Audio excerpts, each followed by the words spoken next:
Welcome to part 4 in a series of videos about content search and intelligence using Azure Cognitive Search. In this video, we will demonstrate integration of Azure Cognitive Services with a chatbot. This bot is pre-configured to connect to the Azure Search Service, and it'll make a REST API call and return the search results. Now, as you had seen in the previous videos, we had demonstrated the search results being returned in a JSON format. In this video, we will perform the search query inside the chatbot and display a portion of that returned information. Now, the chatbot being demonstrated is a simple one. It's nothing fancy. It has only two functions. One is to search for content and to check if there is any sensitive documents that contain PI information. As you can see on the screen, I'm using the bot framework emulator for this demonstration. So let me start by first connecting to the chatbot and performing a search. Now, I'd like to search for um, the word red shirt or an image of a red shirt. So if I click red shirt, I see it comes up with an image, and the image actually has a red shirt and it has the term red shirt in it. So this is quite interesting. Now, if I would like to only search maybe for anything with the color red in it, so it could be image uh, with a reddish color in there. It could be the word red. It could be anything with the term red in there. And if I click send, um, okay, I see it's returned a whole bunch of documents. Now, this was the one we had first seen, which is a red shirt. There's this other one, which is, oh, it has red hat. So it's identified the word red in there. Now, if you notice, this actually says contains PII data. The other documents don't. So the um, the machine has automatically identified this document, and it's telling you, okay, I've got this document, but remember, it contains PI data, so be careful what you do with it. Over here, we see an image, and we see there are a few red shirts in there. Now, this is an image of Mahatma Gandhi, and as you can see, it has a reddish tinge to it. So the machine has identified this as related somehow to the color red. Um, Over here, we have an image of a wine bottle, which we had talked about earlier, but once again, there is a reddish color in there, so it's identified that as well. Now, yeah, we can see also there's an image of Larry Ellison from Oracle, and it's on a red background. So once again, it just shows that it's returned a result with the color red in there. The searches also work for different languages. So now if I'm going to search for words in Spanish and Portuguese and Italian, so I'm going to enter in banco, which is Spanish, bebido, which is Portuguese, and I'll enter an Italian word as well. So you could perform a search in any of these languages, and it'll accordingly return any content. So if you look at the first content, it actually has the Protettori word in there. So it's got the Italian word, so it's returned this image. This image has a Spanish word. So once again, it's returned Banco from this image.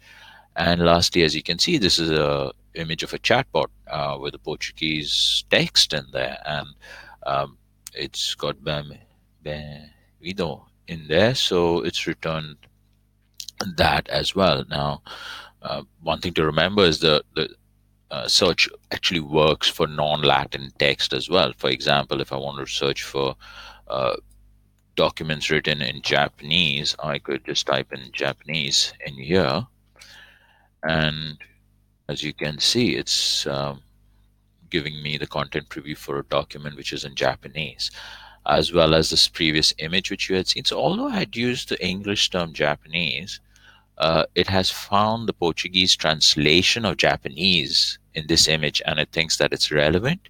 So this is another really powerful feature of the Azure Content Search, being able to translate from uh, one language to another. And currently, the translation engine supports over 60 languages. So that's something that's really powerful. And this is out of the box features we are talking about now. If you remember correctly, in our previous videos, we had covered off the capability of Azure Cognitive Search to recognize people in images. So now um, I would like to actually search for an image of the Reverend Martin Luther King. So if I go,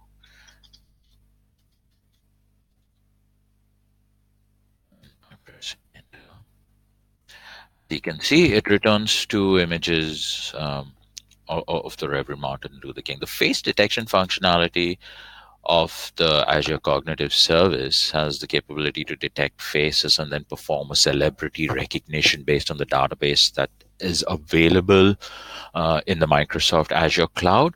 But one thing to remember is, if required, you can build your own Azure Face using the Azure Face API and build your own facial recognition repository.